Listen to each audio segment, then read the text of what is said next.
The day of my parents' will reading dawned bright and cold, sunlight streaming through the mahogany-paneled windows of Wilson and Associates Law Office. I sat quietly in the corner, watching my brother Marcus strut around the room in his tailored suit, already acting like he owned everything in sight. Which, if I was being honest with myself, he probably did. "Miss Sarah Bennett?" The lawyer's voice cut through my thoughts. "Are you ready to proceed?" I nodded, gripping the arms of my leather chair. At 32, I was about to find out what my parents really thought of me, though I already had a pretty good idea. The constant comparisons to Marcus throughout our lives had made that painfully clear. Mr. Wilson adjusted his wire-rimmed glasses and began reading. "To our son Marcus, for his unfailing dedication to the family business and maintaining the Bennett legacy." He went on to list assets that made my head spin. The family estate in Vermont, our summer house in the Hamptons, controlling shares in Bennett Industries, and a portfolio worth millions. Marcus's smirk grew with each item. Then came my part. "To our daughter Sarah." Mr. Wilson paused, shuffling his papers. "We leave the painting Autumn Twilight, currently hanging in the study of our main residence." The room fell silent. Marcus didn't even try to hide his laughter. "A painting?" I managed to ask, my voice barely above a whisper. "Just a painting?" "It was your mother's favorite," Mr. Wilson offered weakly, clearly uncomfortable with the disparity. Marcus walked over and placed a hand on my shoulder, his grip just tight enough to hurt. "Don't worry, sis. I'll make sure you get a good job in the company." "Maybe in the mailroom?" I shrugged off his hand and stood up. The Bennett family fortune, built over 3 generations, now belonged entirely to my brother. All I had was a single painting that my mother had bought at some small gallery years ago. I'd always thought it was pretty, a forest scene at dusk, with strange geometric shapes hidden among the trees, but it wasn't exactly a fair inheritance. "Is that all?" I asked Mr. Wilson. He nodded sympathetically. "The painting must be collected within 7 days." I left without another word, ignoring Marcus's calls behind me. The drive to my parents' house, now Marcus's house, felt surreal. The guards at the gate gave me suspicious looks, but let me through when I explained about the painting. Inside, the housekeeper Margaret met me with tears in her eyes. "Oh, Miss Sarah," she whispered, hugging me tight. "It's not right, what they did to you." I hugged her back, fighting my own tears. Margaret had been more like a mother to me than my own mother sometimes. She helped me take down the painting from the study wall, carefully wrapping it in a blanket. "Your mother used to stare at this for hours," Margaret said softly, "especially in the last few months. Sometimes she'd mutter about numbers and patterns. We thought the illness was making her confused." I looked at the painting more closely. In the fading light of the study, the geometric shapes seemed to shift and change, creating patterns I'd never noticed before. "Numbers?" Margaret nodded. She traced the shapes with her fingers, over and over. Mr. Bennett would get so angry about it. That night, in my small apartment across town, I hung the painting on my living room wall. It was beautiful in its own way. The forest scene was painted with incredible detail, each leaf and branch precisely rendered. But those geometric shapes, they didn't quite fit with the natural elements. They seemed almost deliberate, like they were trying to tell me something. I poured myself a glass of wine and sat on my couch, staring at the painting. My mother's final gift to me. Was it really just a cruel joke, a final reminder that I'd never measure up to Marcus, or was there something more? My phone buzzed. Marcus calling again. I ignored it, like I had his last 5 calls. He probably wanted to gloat more, or maybe offer me that mailroom position. Instead, I opened my laptop and started researching the painting. Autumn Twilight, by an artist named James Morrison. No major exhibitions, no auction records, barely any online presence at all.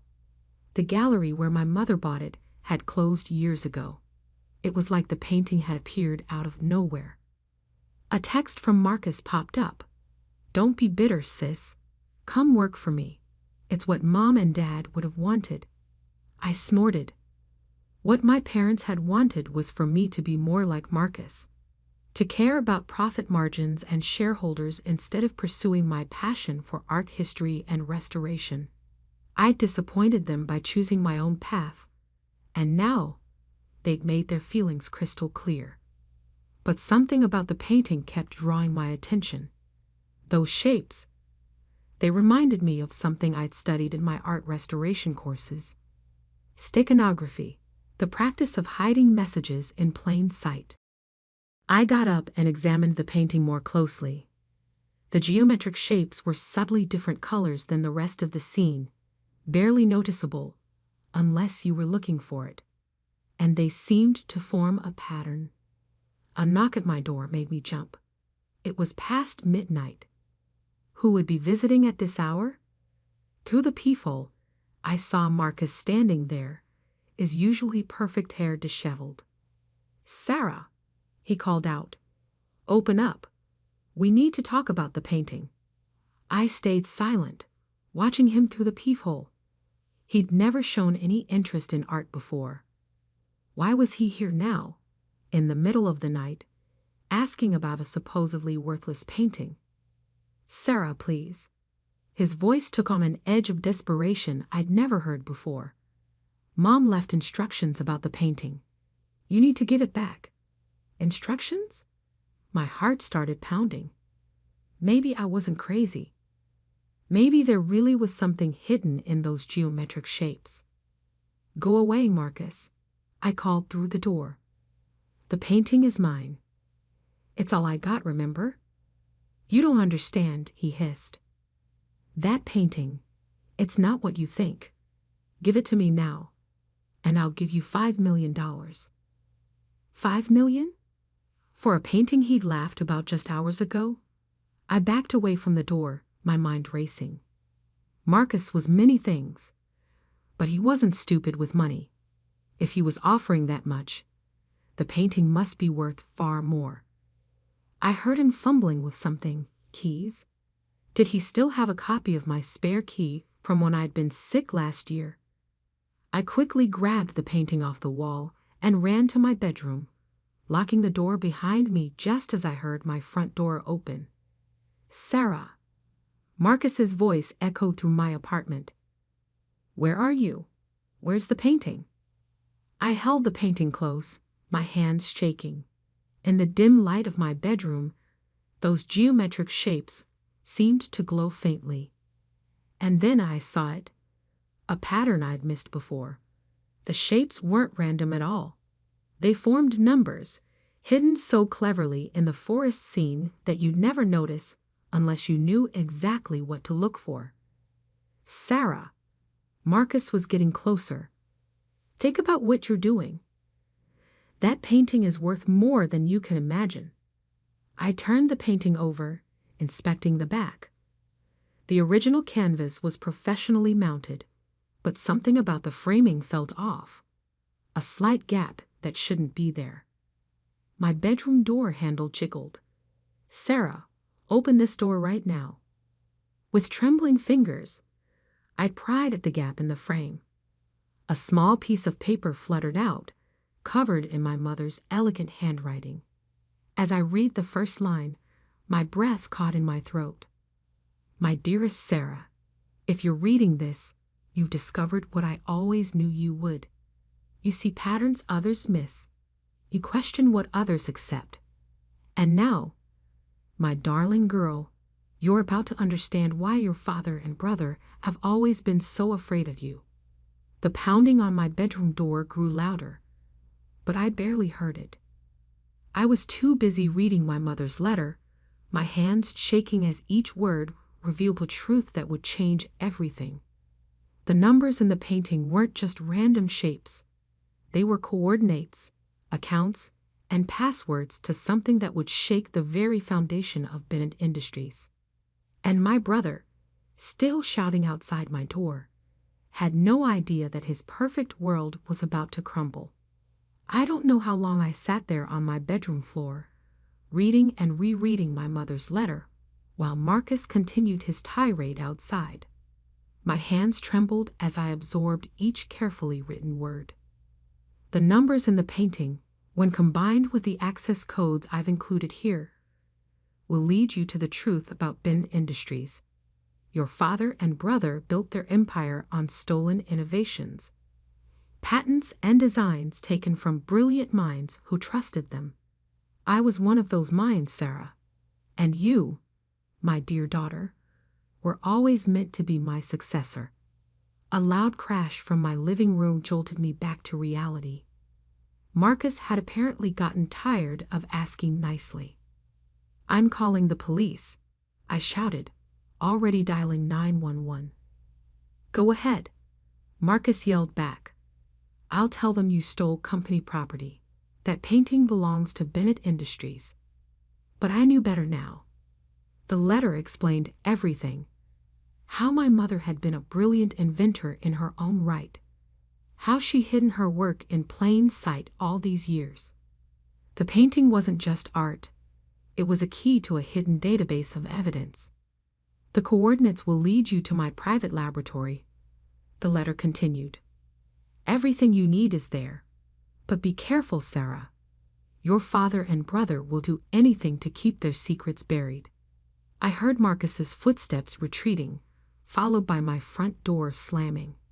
Taking a deep breath, I emerged from my bedroom. My apartment was a mess. Marcus had apparently searched every corner looking for the painting. But I didn't care about the chaos. I had work to do. First, I photographed every inch of the painting, capturing the geometric shapes from every angle. Then I carefully copied down the coordinates from my mother's letter.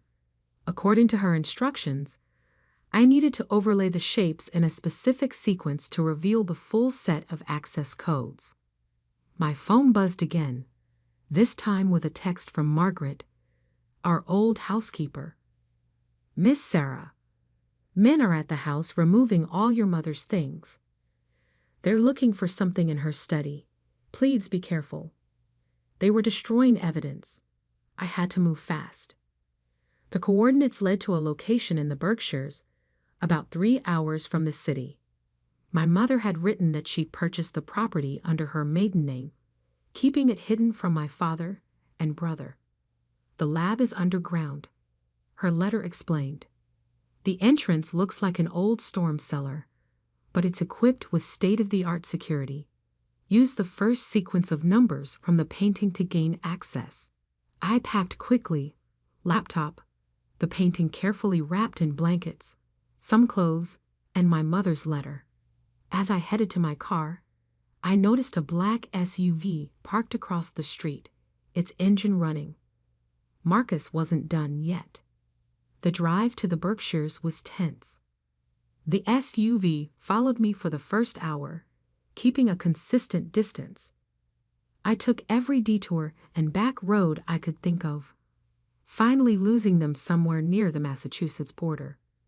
By the time I reached the coordinates, it was nearly dawn. The property looked abandoned at first glance, just an overgrown field with an old farmhouse in severe disrepair. But as I walked the grounds, comparing the geometric shapes in the painting to the natural landscape, I realized my mother's genius. The shapes weren't just numbers, they were a map. The seemingly random patterns of trees and rocks matched the artwork perfectly. The storm cellar was exactly where the painting indicated.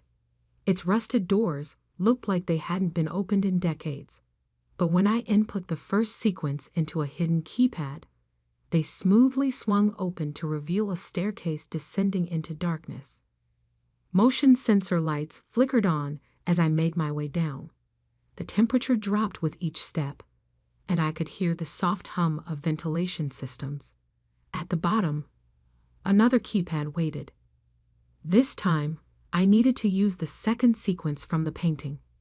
The laboratory that emerged from the darkness took my breath away. It was like stepping into a different world.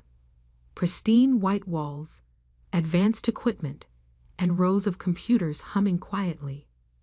But what caught my eye was the wall of patents and prototypes. Dozens of innovations that I recognized from Bennett Industries products, but with one crucial difference.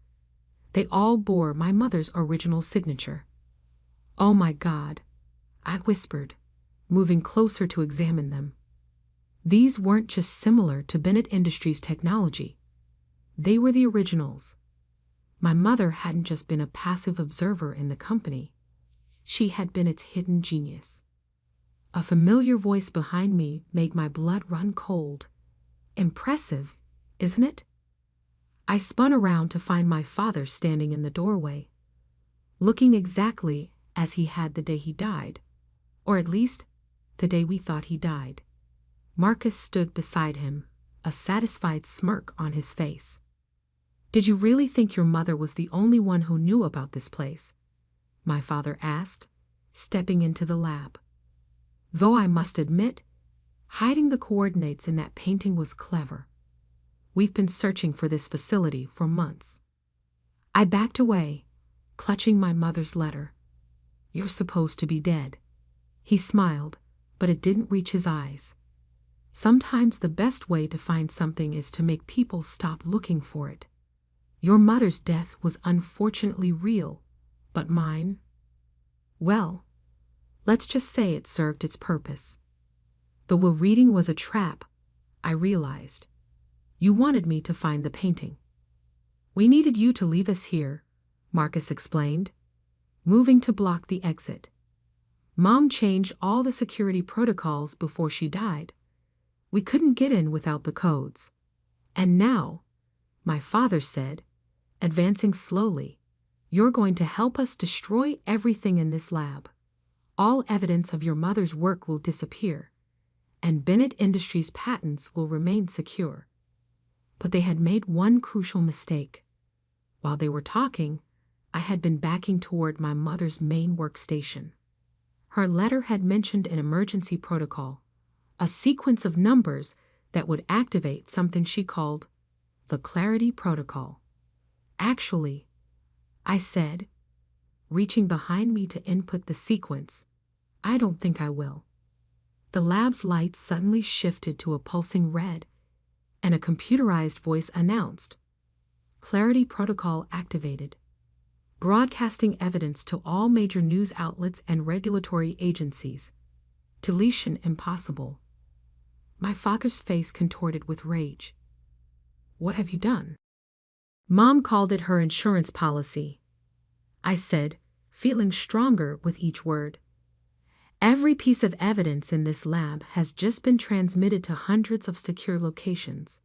Patents, proof of theft, fraudulent documents, everything. Bennett Industries is about to face some very uncomfortable questions." Marcus lunged forward, but it was too late. Alarms began blaring, and the lab's security systems activated, sealing all exits. We were locked in, together with the truth that would destroy their empire. "She knew," I continued, watching their faces pale. "She knew you would try to bury her contributions, just like you buried her innovations. So she made sure the truth would come out, one way or another." Through the lab's small windows, I could see police lights approaching. Someone, probably the lab's security system, had alerted local authorities. My father and Marcus exchanged panicked looks as the sound of sirens grew closer. The painting that had started everything still sat wrapped in blankets by the door. Those seemingly worthless geometric shapes had led me exactly where I needed to go. My mother's final gift wasn't just a painting, it was justice.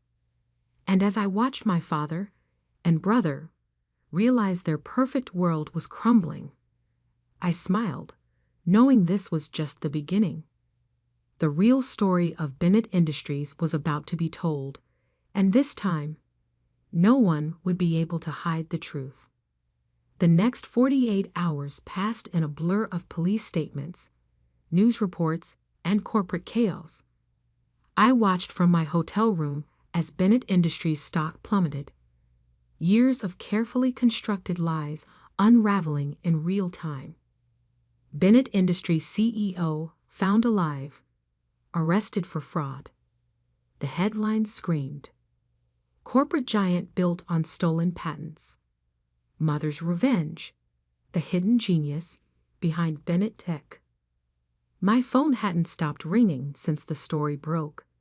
Journalists, lawyers, former employees, everyone wanted to hear my side of the story. But I was only interested in one call. Margaret, our former housekeeper, who had more revelations to share. Your mother knew this day would come, she told me, her voice heavy with emotion.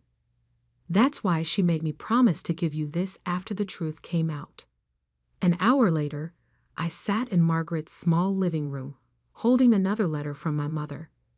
This one was different, not instructions or coordinates, but a story. Her story. My dearest Sarah, it began. Now that you know the truth about Bennett Industries, it's time you understood your own history. You were never less than your brother. You were always meant for something more. As I read, the pieces of my life slowly shifted into focus. My mother hadn't been just another victim of my father's schemes. She had been playing a long game, preparing me for this moment from the very beginning. Those art history classes I'd taken, they weren't a waste of time as my father had claimed. They had trained my eye to spot patterns, to understand hidden meanings in plain sight. My work in restoration had taught me patience, precision, and the ability to reconstruct truth from fragments. Every time your father pushed you away from the business, my mother wrote, every time he favored Marcus, he was unknowingly helping to prepare you for this moment. You learned to think differently, to see what others missed. While Marcus was learning to maintain the lies, you were learning to expose them. A knock at Margaret's door interrupted my reading. A woman in a crisp suit stood outside, holding a briefcase. Ms. Bennett, I'm Alexander Chen from the SEC. We need to discuss your mother's patents. The next few hours were a crash course in just how extensive my mother's preparations had been. She hadn't just documented the stolen patents. She had continued inventing, working in secret in her underground lab. The painting's coordinates had led not only to evidence of past theft, but to innovations that could transform the industry. Your mother filed these patents under a trust, Alexandra explained, spreading documents across Margaret's coffee table, a trust that names you as the sole beneficiary. My hands trembled as I looked at the paperwork. Dozens of patents, all legally protected, all now belonging to me. Not just the old innovations my father had stolen, but new ones, years ahead of current technology. Bennett Industries doesn't just owe you restitution for the stolen patents, Alexandra continued. They've built their entire infrastructure around your mother's technology. They can't operate without it. So what does that mean? I asked, though I was beginning to understand. It means, Ms. Bennett, that you now effectively control the company that cast you aside.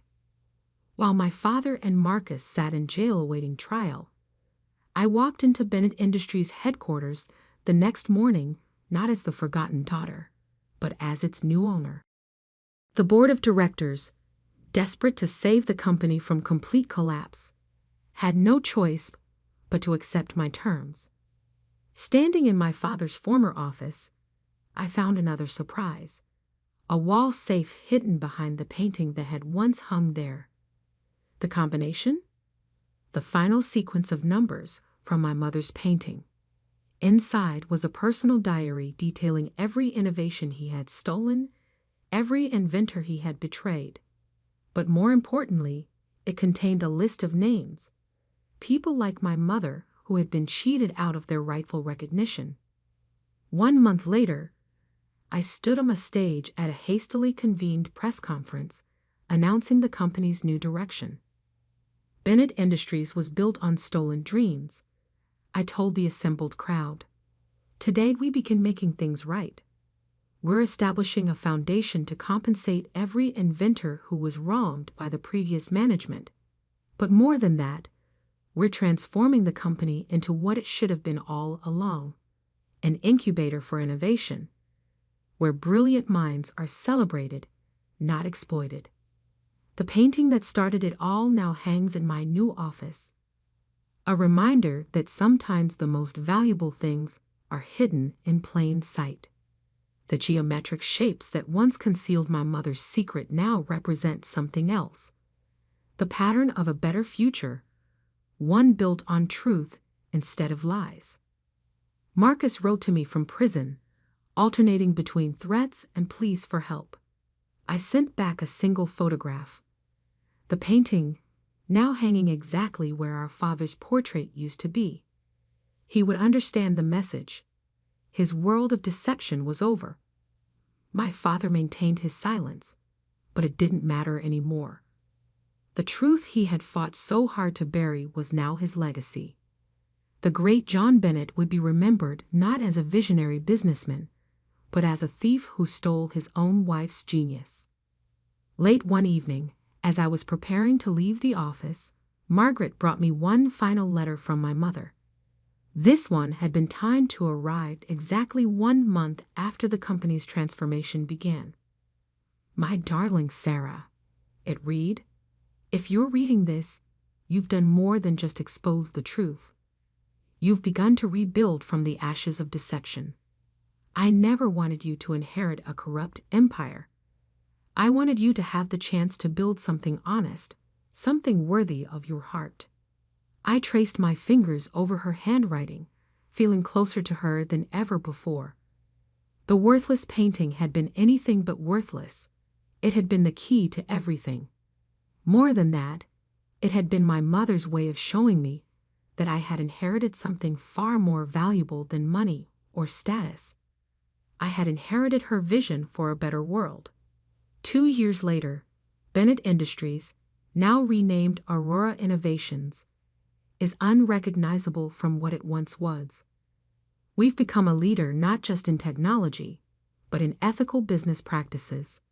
The foundation has helped dozens of inventors reclaim their stolen innovations, and our incubator program has launched countless new careers.